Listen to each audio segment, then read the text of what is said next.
Growing up, I played games like the early 3D Mario games and banjo-kazooie, and in later years I've also enjoyed games like Mass Effect and Dark Souls. What do these have in common? Why, they're iconic hub areas of course, whether it be the many mysteries of Isle Delfino, the multitude of paths leading back to the Firelink Shrine, or the twisting corridors of Gruntilda's lair. Something about these hub worlds have always captivated me. Aside from being a cozy little safe space leading you to the rest of the game's content, the classic video game hub is also a great excuse for designers to include secrets, reasons to use your newfound abilities, or little intermissions between major key points in the story.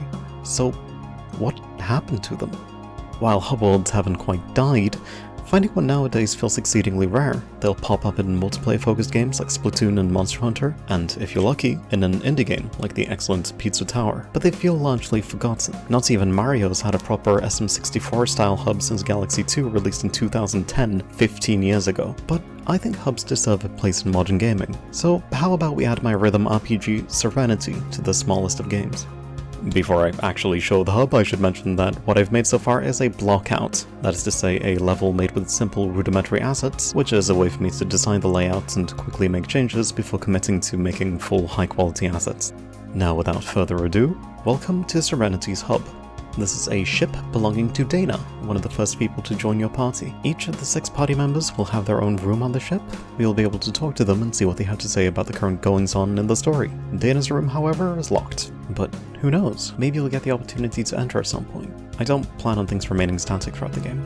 On that note, aside from a safe space from danger and a place to talk to your party members, Dana's ship will also be a place to talk to recruits. While I don't have visual examples yet, the idea is that you'll be able to find people throughout the game who have little quests for you to complete.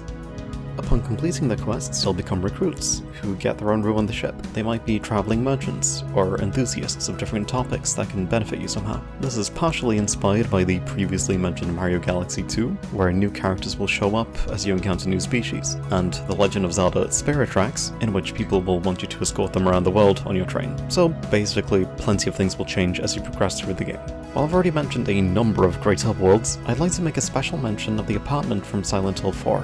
While it acts as a safe space through the game's first half, it's constantly changing as you make it further into the game. Without spoiling too much, the more you play the game, the more you start noticing things that have moved around, things that seem out of place. I'm not easily scared by video games, but that feeling that someone else is there in the apartment stuck with me after I stopped playing the game. This, to me, proves that hubs can be so much more than simply a place to rest between missions or a place to select levels. Aside from being a location to explore, the ship will also act as, well, a ship. While it wasn't directly inspired by them, the ship will work quite similarly to the airships in Final Fantasy. These ships are both explorable and allow for exploration. And let me tell you, if you think the block out of the interior of the ship looks a little rough, you haven't seen anything yet. The game has, or at least will have, an overworld inspired by the Super Nintendo's iconic Mode 7 overworlds, like the one in Final Fantasy VI.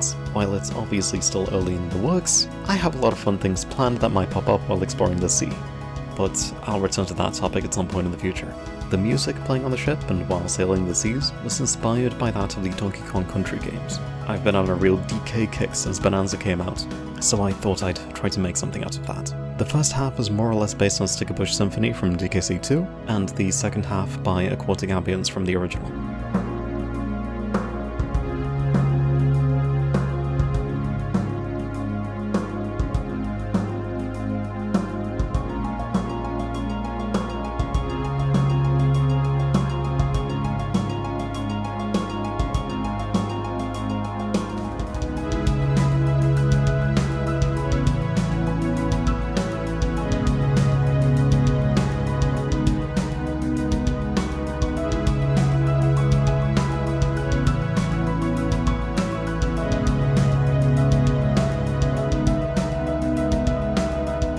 Opening sounds quite hopeful, and initially, the second half sounds a little intimidating, but it too starts to sound quite serene once you've gotten used to the new chord progression. This, to me, mimics the feeling of seeing something approaching in the horizon, and you're a little scared to investigate.